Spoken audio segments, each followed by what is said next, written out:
Finally ওর ফেসিয়ালের রেজাল্টটা কেমন ছিল সেটা তোমাদের সাথে শেয়ার করতে চলে আসলাম। এবার স্টার্ট হয়ে গেছিলো, মনে হয় এটাকে হাইড্রা ফেসিয়ালই বলে।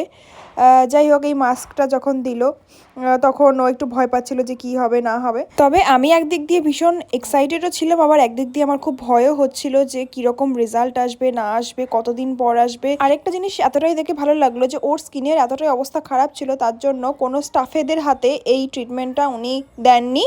উনি নিজেই একজন সিনিয়র, আর উনি স্পেশালিস্ট ছিলেন ওখানে, সব কিছু দেখাশোনা করেন, তো উনি নিজেই এই কাজটা করেন। তবে এটা যখন ক্লিন করলাম আর তখনই মনটা খুশি হয়ে গেল, এতটা সুন্দর সফট হয়ে গেছিলো স্কিনটা। আর এরকম ইনস্ট্যান্ট গ্লো, মানে আমি এরকম প্রথমবার দেখলাম ফেসিয়ালের, যে ভীষণই সুন্দর। ও কিভাবে ঢুকেছিল তোমরা হয়তো দেখেছো, তোমরাই বলো যে এই ফেসিয়ালটা তোমাদের কেমন লাগলো। আমার তো দেখে ভীষণ ভালো লাগছিল, স্কিনটা কত হাইড্রেট লাগছে আর কত ক্লিন লাগছে তখনই। তো আর দুদিন পর তো আরও বেশি হবে। আর চুলের স্পাটা ধুয়ে তারপরে চুলটা এখন সেট করা হচ্ছে। আর তোমাদের আমি নর্মাল লাইটে দেখাচ্ছি ওখান থেকে বেরিয়ে, যে ওর স্কিনটা কতটা সুন্দর ছিল।